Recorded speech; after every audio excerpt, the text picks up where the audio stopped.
J'ai gagné des millions d'euros à la loterie, et j'ai décidé de ne le dire à personne. J'ai demandé de l'aide à ma famille comme test. Une seule personne m'a tendu la main.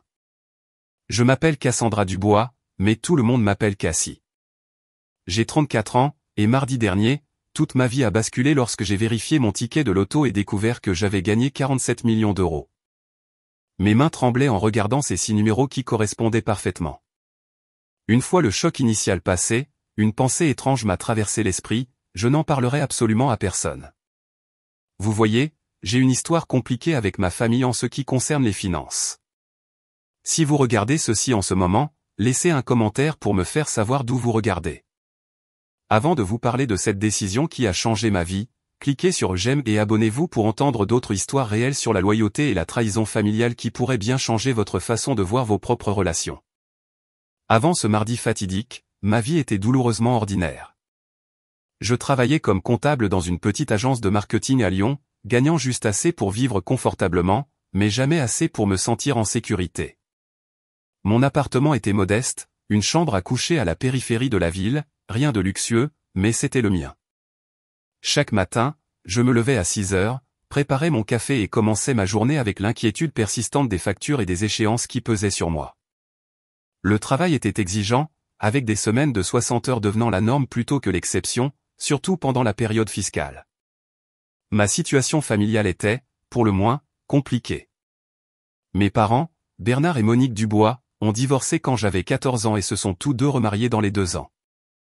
Mon père, Bernard, professeur de physique au lycée, a épousé Stéphanie, agent immobilier au goût cher et au train de vie encore plus cher.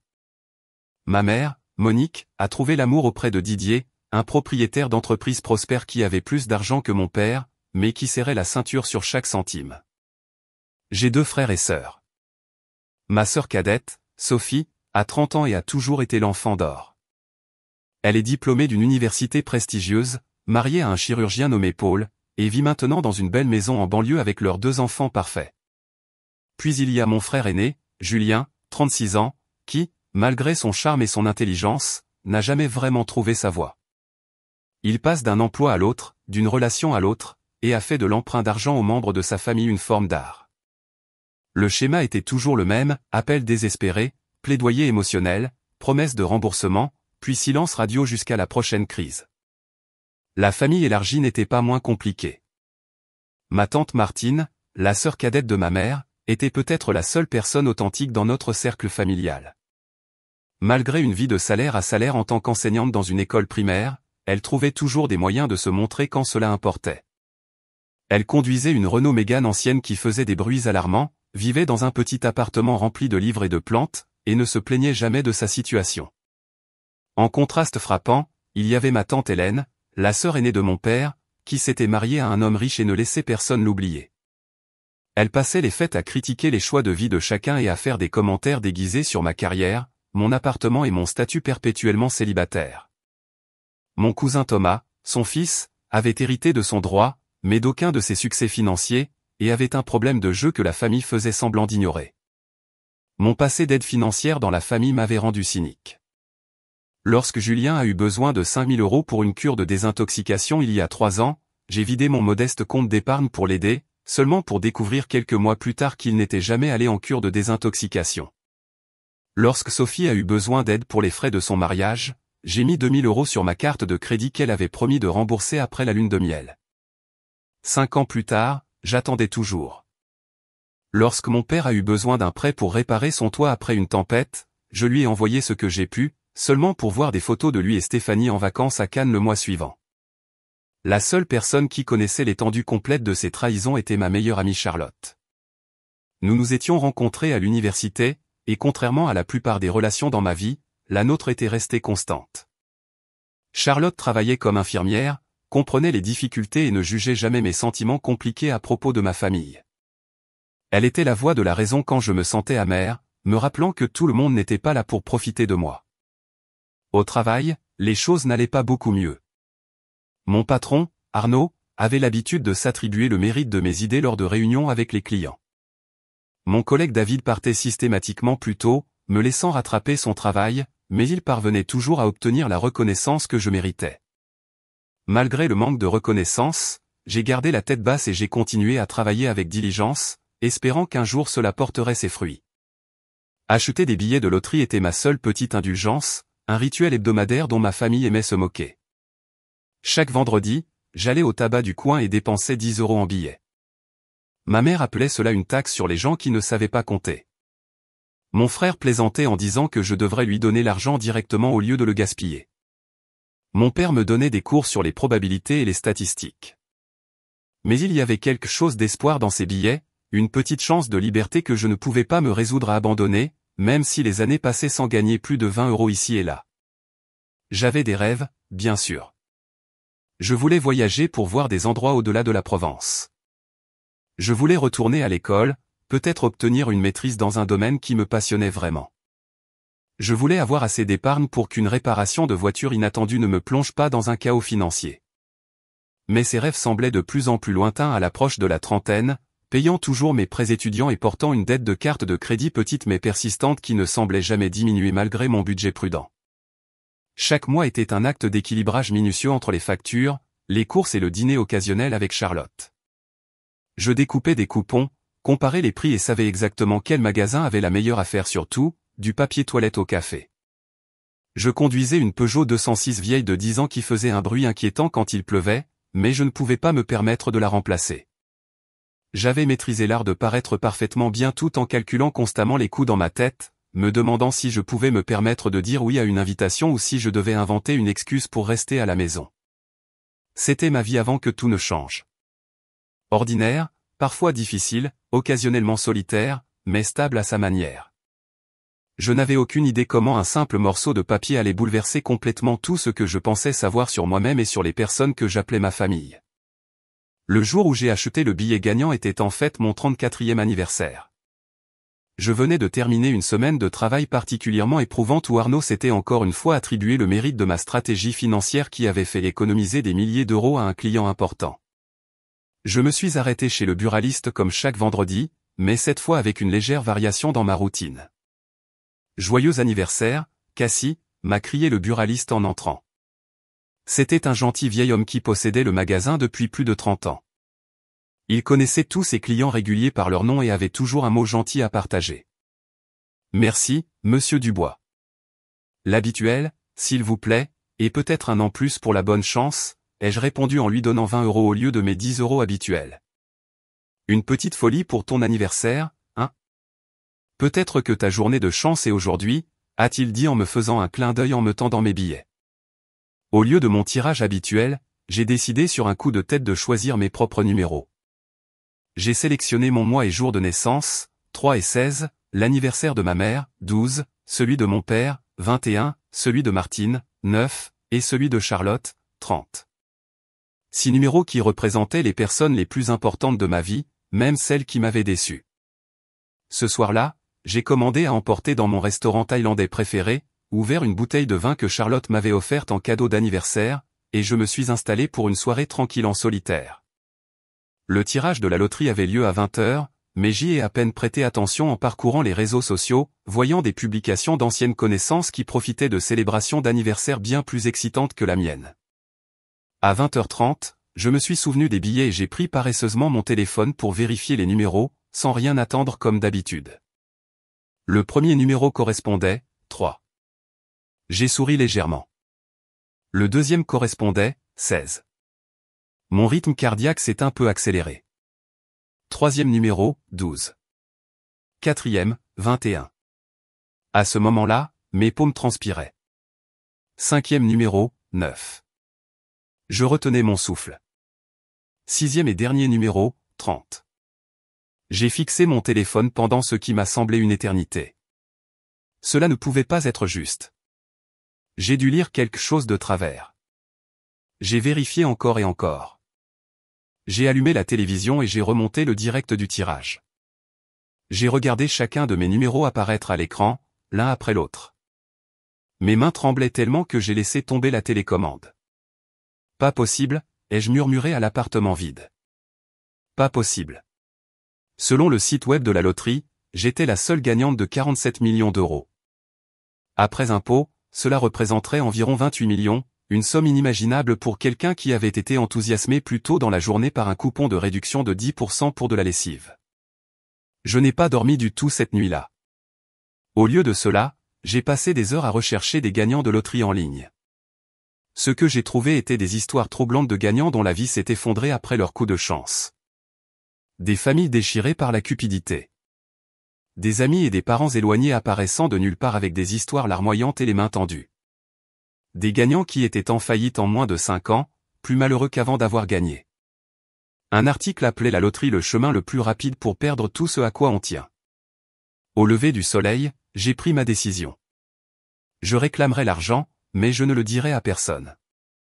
Ni à mes parents, ni à mes frères et sœurs, ni même à Charlotte. Du moins pas tout de suite. J'avais besoin de temps pour digérer, pour établir un plan, pour comprendre ce que cet argent signifierait pour ma vie avant que tout le monde n'essaie de me dire quoi en faire. Ce matin-là, j'ai appelé pour dire que j'étais malade au travail pour la première fois en 3 ans et j'ai pris rendez-vous avec Maître Philippe Moreau, un avocat spécialisé en planification financière et en droit successoral. Son bureau se trouvait dans un immeuble de grande hauteur au centre-ville, et en m'asseyant dans la salle d'attente dans mes vêtements ordinaires, serrant mon sac contenant le billet gagnant, je me sentais comme une imposture. Mademoiselle Dubois m'a salué Philippe en me tendant la main. Il était dans la cinquantaine, avec des cheveux poivre et sel et des yeux bienveillants derrière des lunettes coûteuses. « Comment puis-je vous aider aujourd'hui ?» J'ai pris une profonde inspiration et j'ai posé le billet sur son bureau. Je dois savoir comment réclamer ça sans que personne ne découvre que c'était moi. Ses yeux se sont brièvement écarquillés en examinant le billet. Puis il a hoché la tête professionnellement. Je vois. Eh bien, vous êtes au bon endroit. Pendant les 2 heures suivantes, Philippe m'a expliqué mes options. Dans notre pays, les gagnants de loterie pouvaient réclamer des prix par le biais de trusts ou d'entités juridiques qui garderaient leur identité privée. Il a décrit le processus de mise en place d'un trust aveugle, le fonctionnement des impôts et l'importance de constituer une équipe de conseillers financiers pour aider à gérer une somme aussi importante.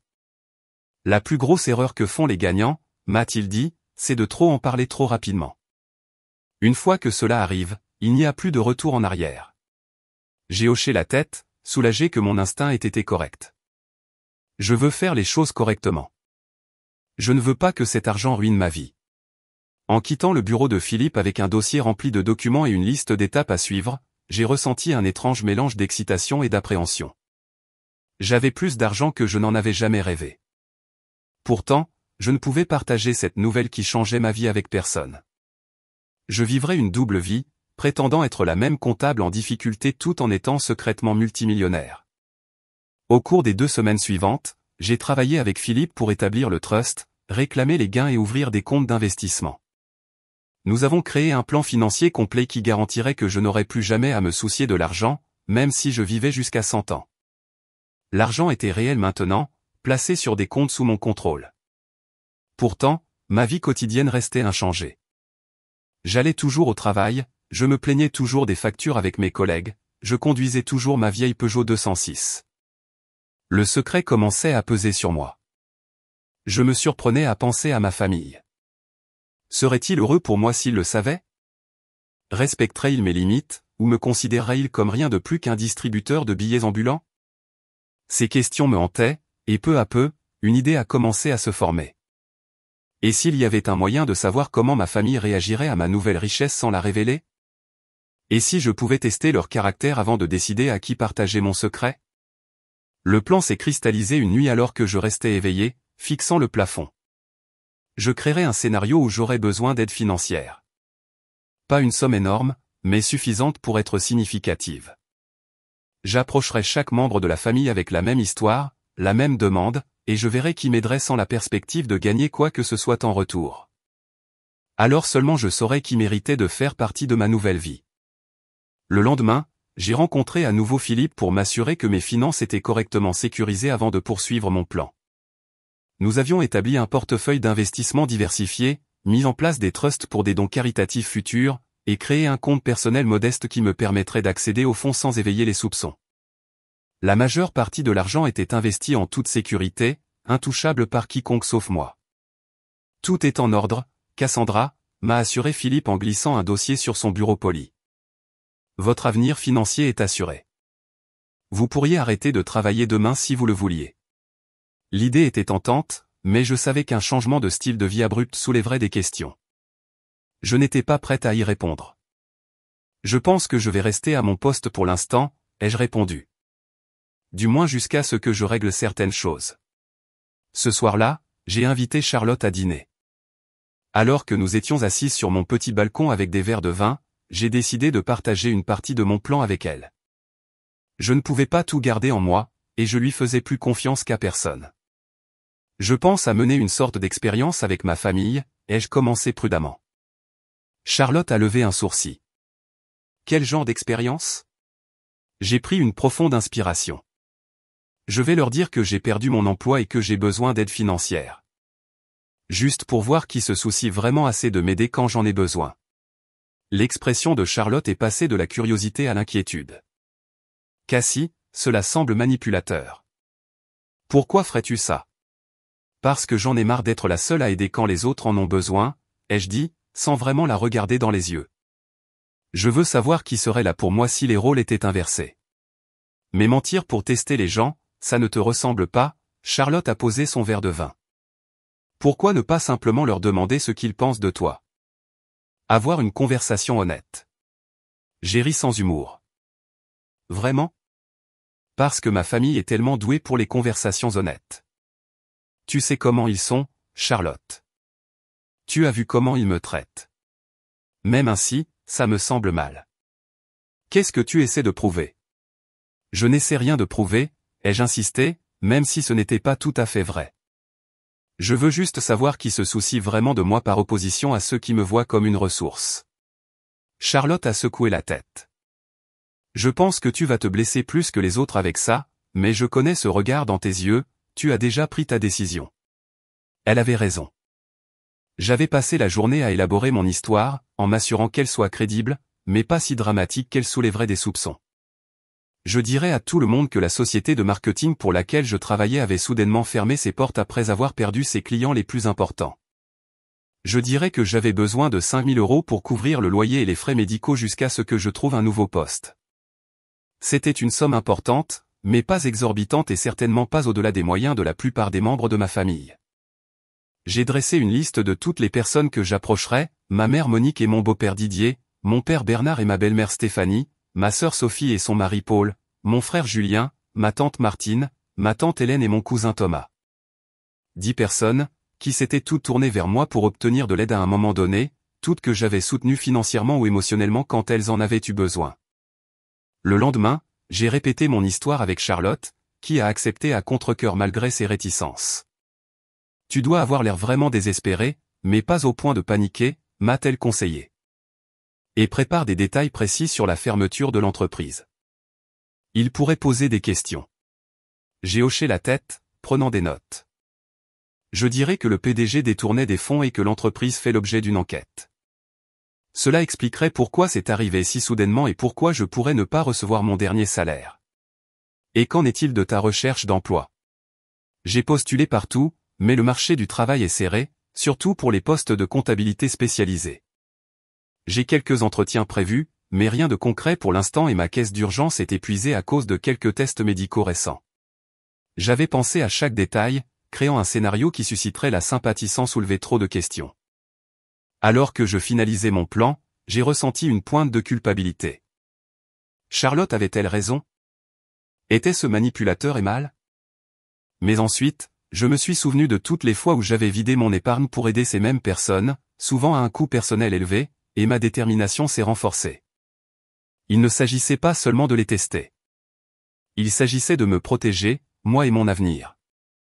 J'ai fait une liste prédictive de la façon dont je pensais que chacun réagirait. Ma mère offrirait probablement un peu d'aide, mais moins que ce dont j'avais besoin.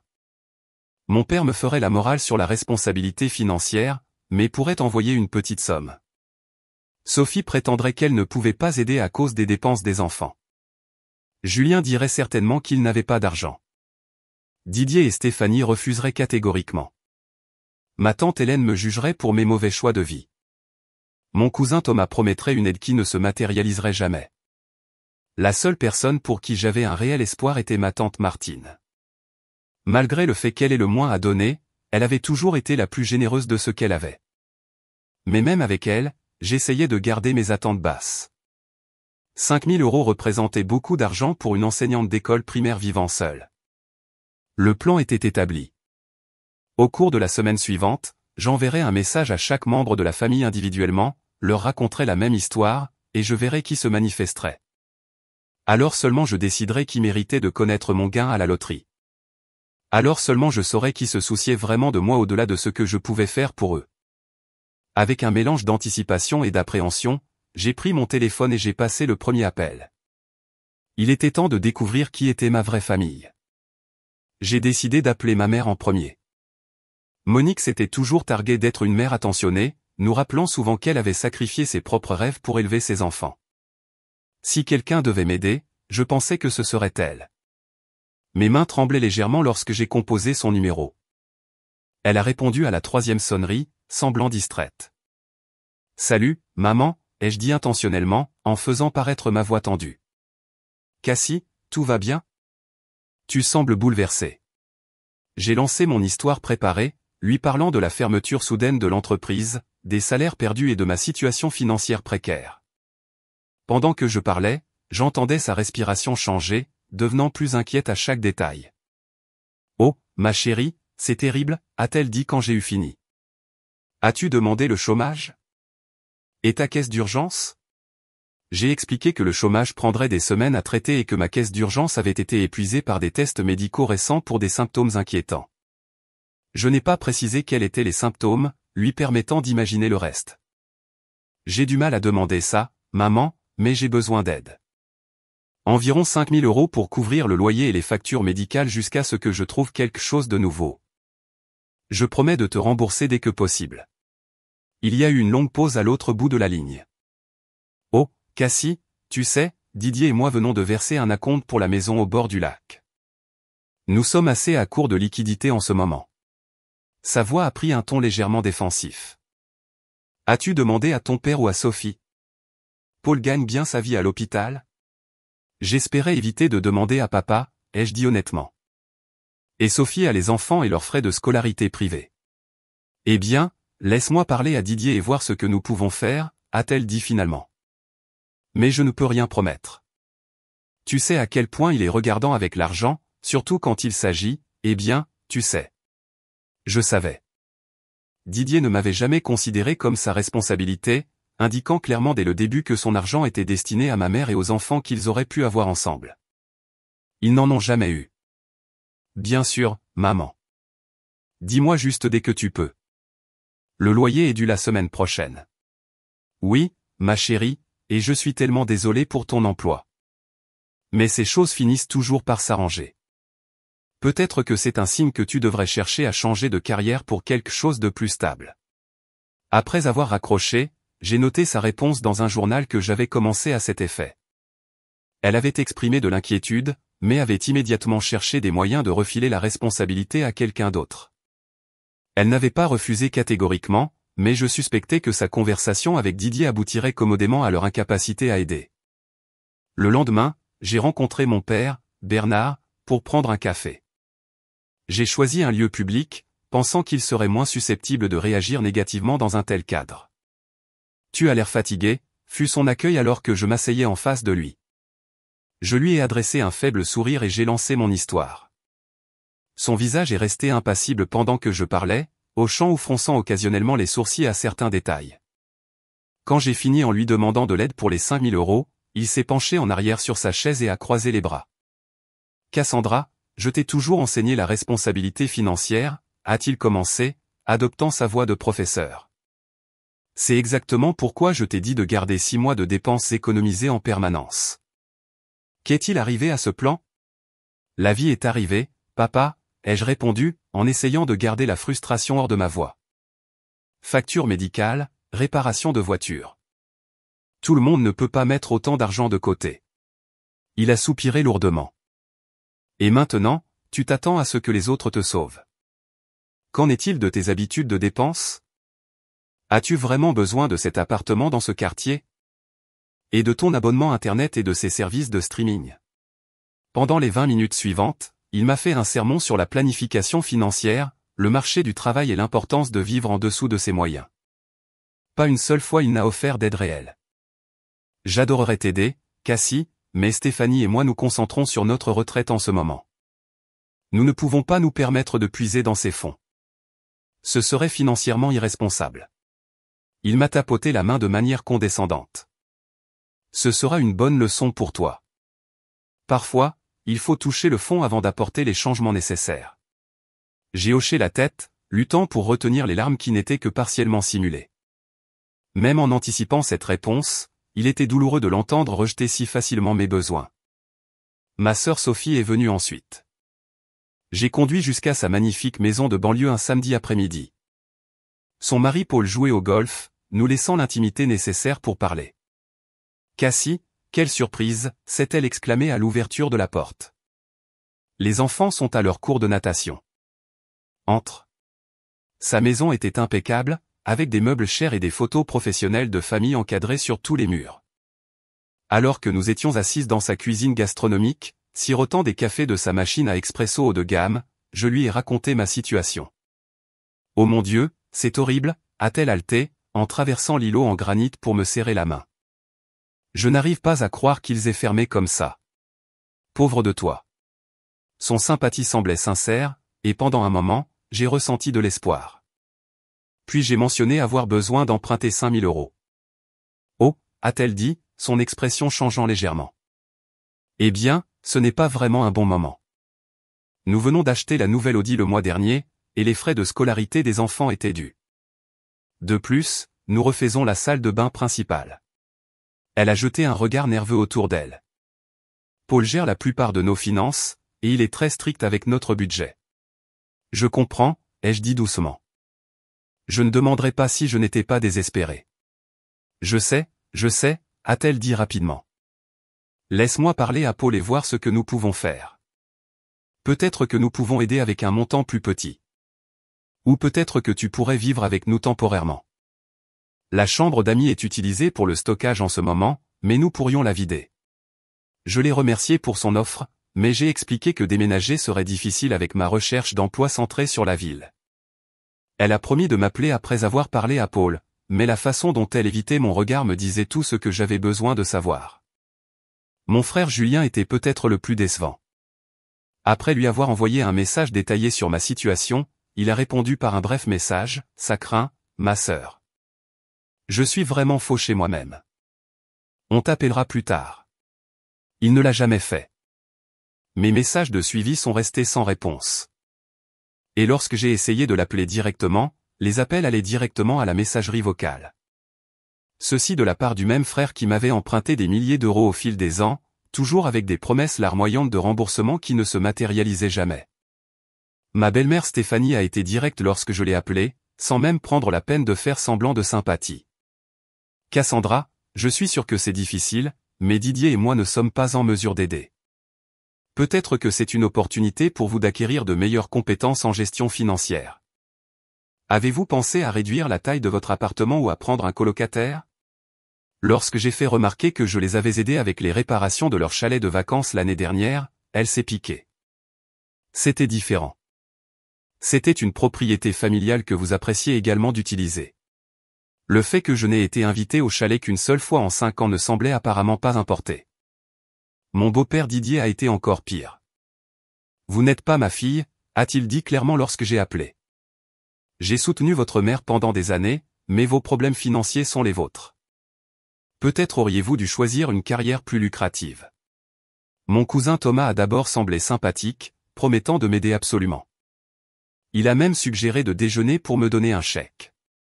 Mais quand le jour est arrivé, il m'a envoyé un message 1 heure avant, disant que quelque chose s'était passé et qu'il reporterait. Il ne l'a jamais fait et a fini par ne plus répondre à mes messages. La réponse de ma tante Hélène était peut-être la moins surprenante, mais tout de même douloureuse. « Eh bien, Cassandra, j'ai toujours dit que cette entreprise semblait instable. J'ai dit à ton père que tu aurais dû accepter ce poste à la banque après l'université, mais personne ne m'écoute. » Elle m'a ensuite raconté tous les problèmes financiers que d'autres membres de la famille avaient connus et comment ils les avaient surmontés sans mendier de largesse. Ce soir-là, j'ai appris de Sophie que ma tante Hélène racontait à tout le monde mon irresponsabilité financière. Après une semaine de rejet, de demi-promesses et de silence total, j'étais émotionnellement épuisé. L'expérience avait confirmé mes pires craintes concernant ma famille, mais la réalité était toujours douloureuse à accepter. Cette personne qui m'avait demandé et reçu mon aide à plusieurs reprises au fil des ans ne pouvait ou ne voulait pas me rendre l'appareil quand j'en avais besoin. Puis mon téléphone a sonné. C'était ma tante Martine. « Cassie, ma chérie, je viens d'apprendre pour ton travail par ta mère. Ça va ?» Sa voix était chaleureuse et empreinte d'une réelle préoccupation. Je n'avais pas encore contacté Martine, prévoyant de l'appeler le lendemain. Le fait qu'elle m'ait appelé en premier après avoir entendu parler de ma situation par oui-dire en disait long.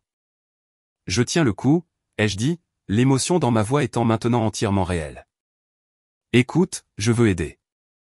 Pouvons-nous nous rencontrer pour déjeuner demain ?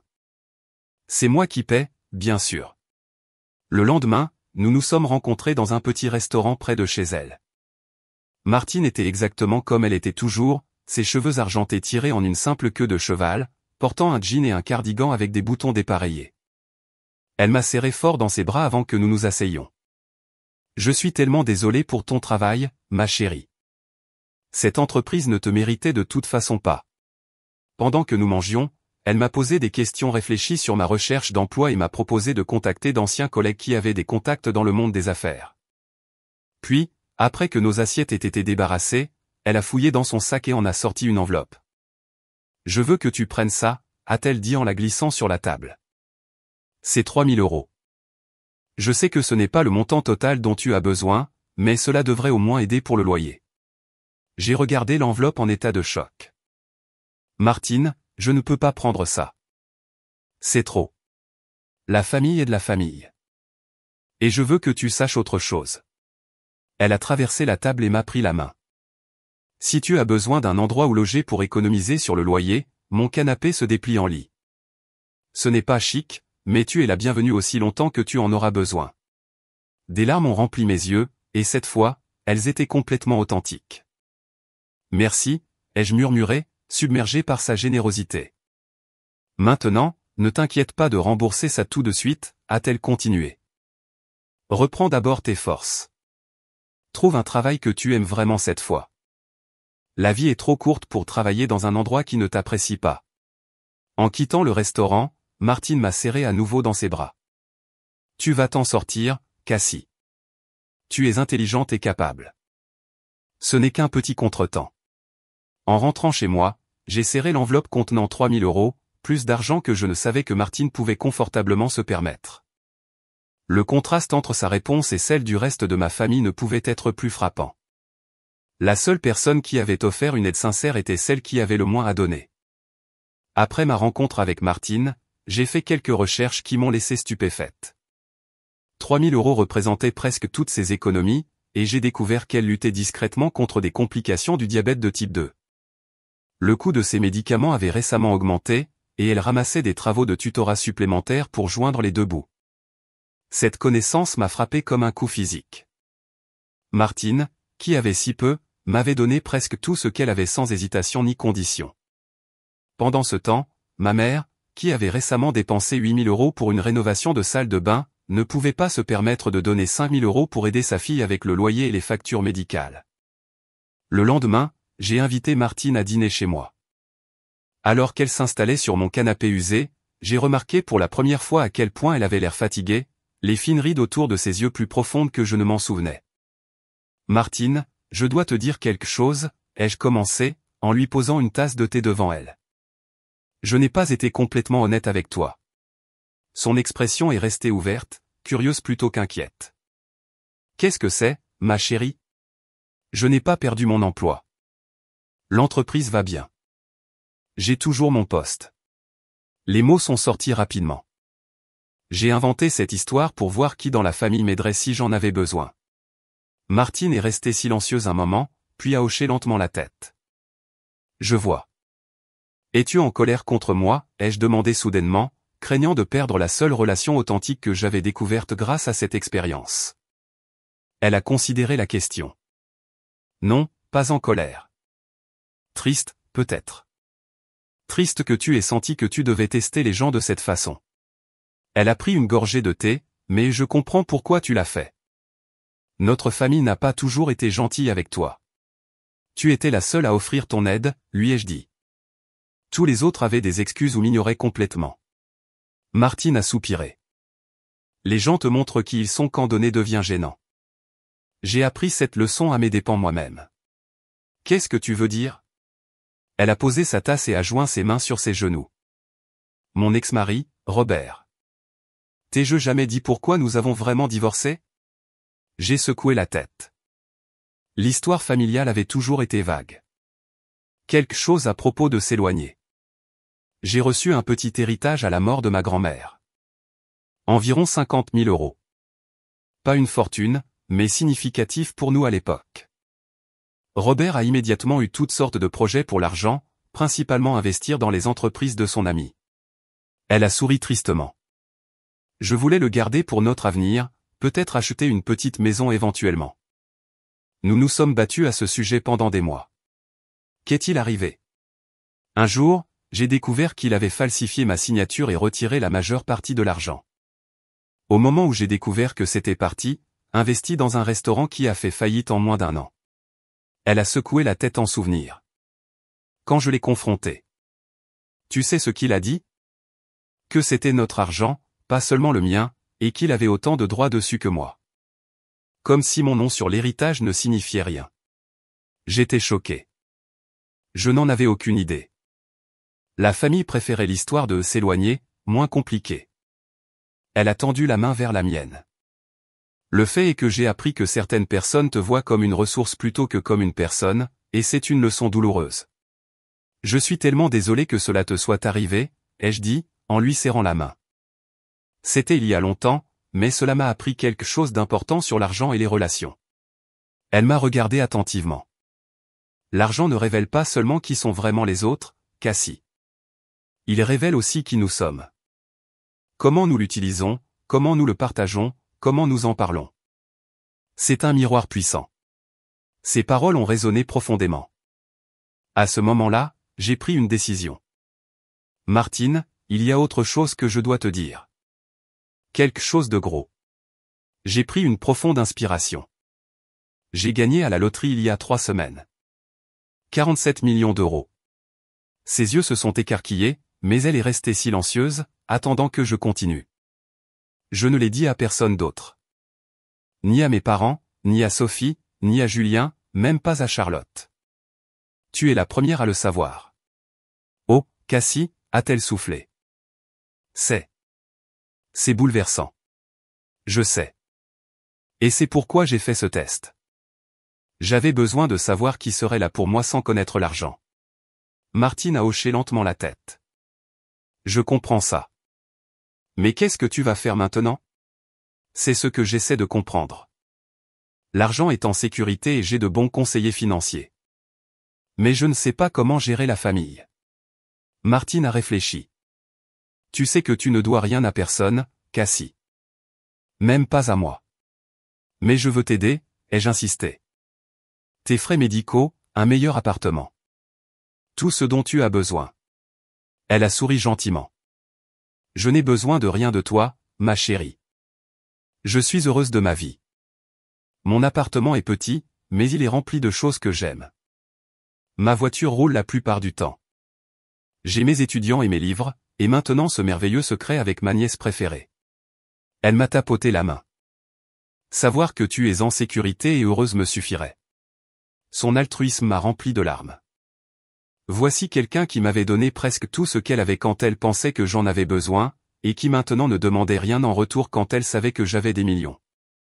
Alors que nous continuions à parler jusque tard dans la nuit, le contraste entre Martine et le reste de ma famille est devenu encore plus frappant.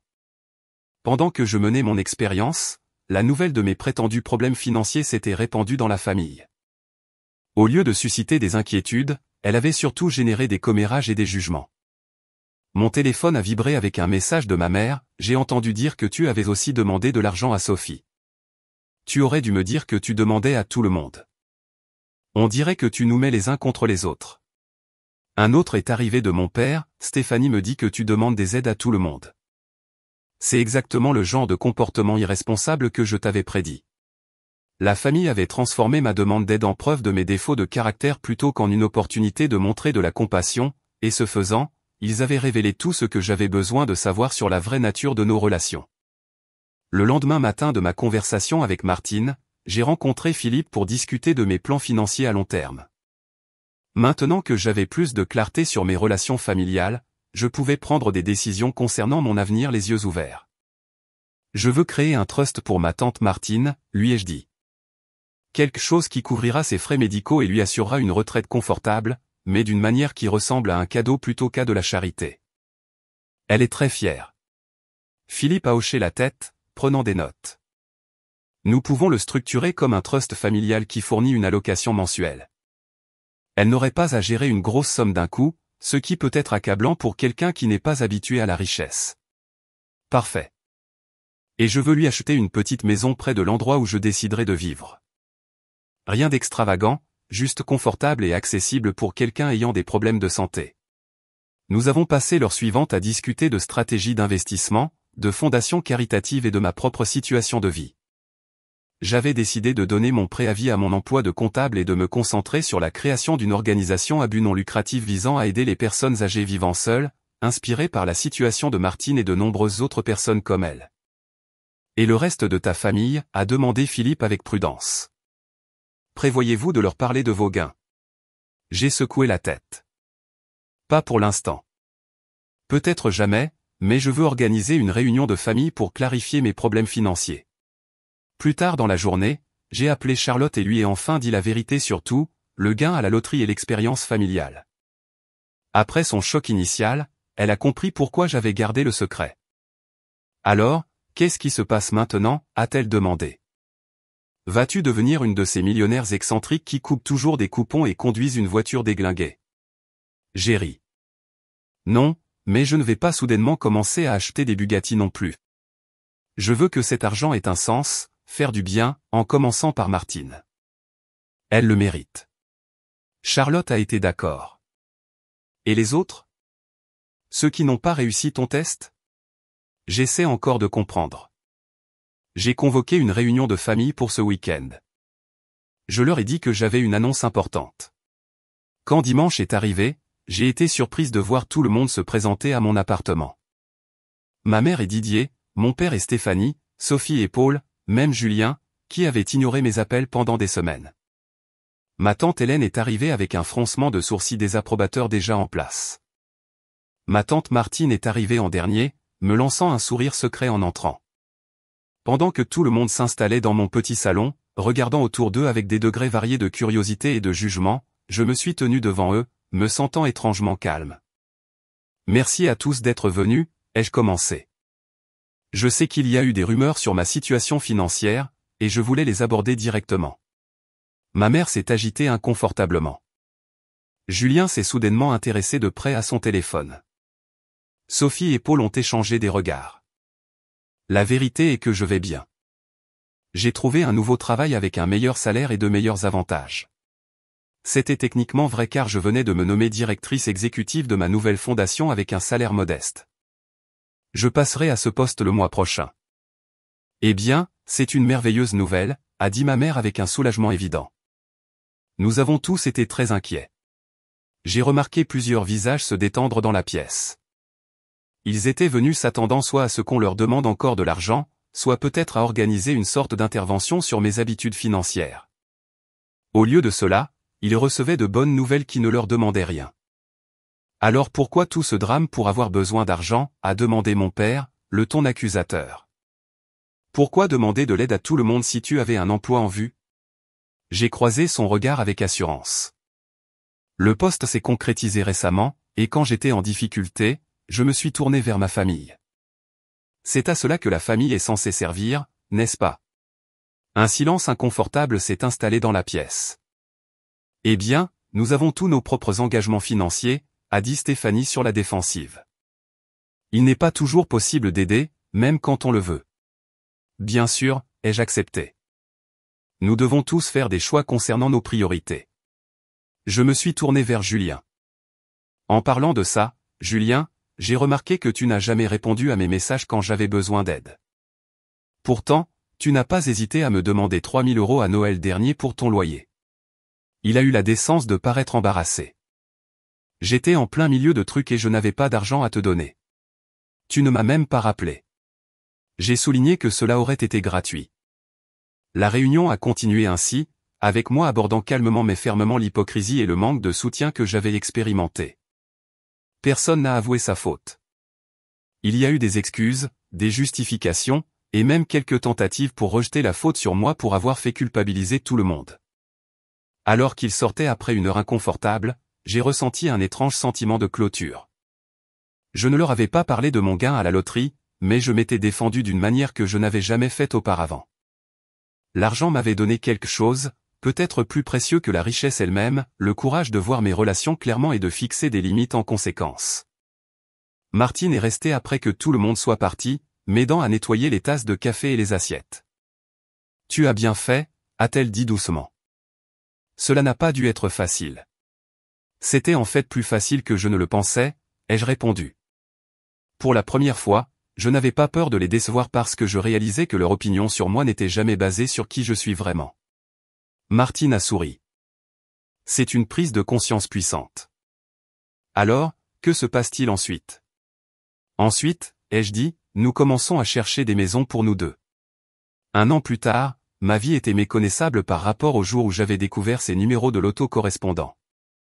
J'avais emménagé dans une maison magnifique mais modeste dans un quartier calme, avec un jardin qui me procurait de la joie chaque matin. Seulement 3 pâtés de maison plus loin se trouvait la nouvelle maison de Martine. Une maison de plein pied de style provençal avec de larges portes pour accueillir son déambulateur les jours où son diabète rendait la marche difficile. La deuxième famille de mon organisation à but non lucratif avait dépassé mes attentes. Nous fournissions de la compagnie, des réparations à domicile et une aide financière aux personnes âgées vivant seules, avec un accent particulier sur celles qui étaient éloignées de leur famille. Le travail était gratifiant d'une manière que ma carrière de comptable ne l'avait jamais été, et nous avions déjà aidé plus de 200 personnes âgées dans notre ville. Charlotte avait finalement rejoint l'organisation en tant que notre coordinatrice des relations publiques, apportant son expertise infirmière et sa nature compatissante à notre mission. Charlotte et moi avions toujours nos soirées vin, bien que maintenant elles aient lieu sur mon confortable patio plutôt que dans mon appartement exigu. Ma relation avec ma famille s'était transformée en quelque chose de plus distant, mais aussi de plus honnête. J'ai maintenu un contact occasionnel avec la plupart d'entre eux, des appels d'anniversaire polis et des réunions de vacances, mais le faux semblant de proximité avait disparu. Sans l'attente d'intimité émotionnelle qui n'avait jamais existé, nos interactions sont devenues moins douloureuses. Aucun d'entre eux ne connaissait mes gains à la loterie. Pour autant qu'ils sachent, j'avais simplement trouvé le succès dans ma nouvelle carrière de gestionnaire d'organisation à but non lucratif. Ils semblaient accepter cette explication sans grande curiosité quant aux détails, ce qui me disait tout ce que j'avais besoin de savoir sur leur intérêt pour ma vie. Il y avait eu des moments de tentation de révéler la vérité, en particulier lorsque Julien avait appelé pour demander de l'argent pour une nouvelle entreprise ou lorsque Sophie s'était plainte du coût de la rénovation de sa cuisine. Mais à chaque fois, je me souvenais du silence lorsque j'avais eu besoin d'aide et le choix devenait clair. Curieusement, il y a eu des occasions où les membres de la famille avaient réellement besoin d'aide. Lorsque mon père a eu une légère crise cardiaque et a été confronté à des factures médicales imprévues, je les ai payées anonymement par le biais du fonds d'aide aux patients de l'hôpital. Lorsque mon cousin Thomas est finalement entré en cure de désintoxication pour sa dépendance au jeu, j'ai fait un don anonyme pour couvrir son traitement. Ils n'ont jamais connu la source de ces cadeaux, et je préférais que ce soit ainsi. Martine et moi déjeunions ensemble au moins 2 fois par semaine. Sa santé s'était considérablement améliorée grâce à des soins médicaux appropriés et à moins de stress financier. Elle avait pris sa retraite de l'enseignement mais faisait du bénévolat dans un programme d'alphabétisation 3 jours par semaine, partageant toujours son amour des livres avec les enfants qui en avaient besoin.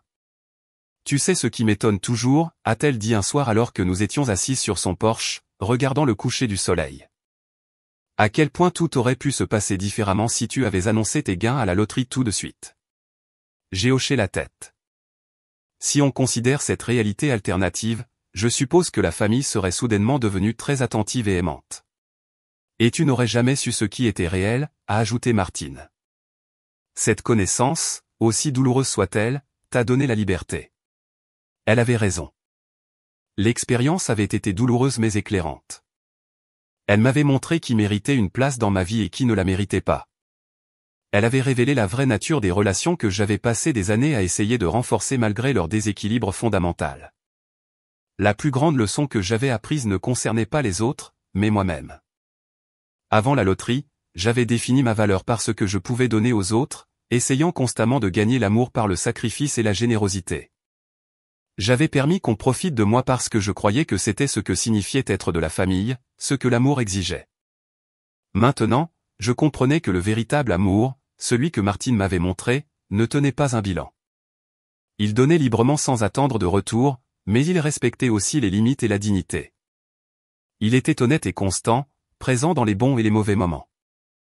J'avais initialement gardé mon gain secret par peur, craignant que l'argent ne corrompe mes relations. Ce que je n'avais pas anticipé, c'est à quel point le secret les aurait clarifiés, éliminant la prétention et révélant la vérité. L'argent n'avait rien changé à la personnalité de personne. Il avait simplement illuminé qui ils avaient toujours été. Ma vie était maintenant riche de manière qui n'avait rien à voir avec mon compte bancaire.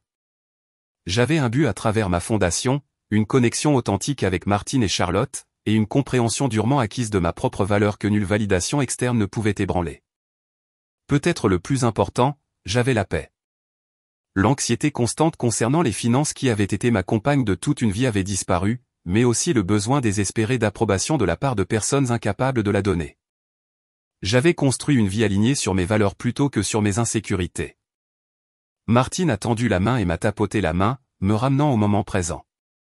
Tu as bien fait, ma petite. Pas seulement avec l'argent, mais avec ce que tu as appris. J'ai souri en lui, submergé de gratitude pour cette femme qui m'avait montré ce que signifiait vraiment la famille. J'ai eu un bon professeur. Alors que le soleil se couchait, peignant le ciel de teintes roses et dorées, j'ai pensé au voyage qui m'avait amené ici, du choc de ces numéros correspondant à la douleur du rejet, à la joie de créer quelque chose de significatif avec ma fortune inattendue. L'argent avait changé ma vie, oui, mais pas de la manière que j'avais initialement crainte ou espéré. Il m'avait simplement donné la liberté de voir clairement et de choisir sagement. La chose la plus précieuse que j'avais acquise n'avait rien à voir avec des millions en banque. C'était la compréhension que les personnes qui méritent une place dans votre vie ne sont pas celles qui sont là quand vous avez tout à donner, mais celles qui restent quand vous n'avez rien à offrir que vous-même. Avez-vous déjà eu à tester la loyauté de quelqu'un dans votre vie? Qu'avez-vous appris de cette expérience? Partagez vos histoires dans les commentaires ci-dessous. Si cette histoire vous a touché, veuillez cliquer sur j'aime et vous abonner pour entendre d'autres leçons de vie réelle qui pourraient changer votre perspective. N'oubliez pas de partager cette vidéo avec quelqu'un qui pourrait avoir besoin d'entendre que sa valeur n'est pas déterminée par ce qu'il peut donner aux autres. Merci de m'avoir écouté et que vous trouviez la clarté pour reconnaître les vraies relations dans votre propre vie.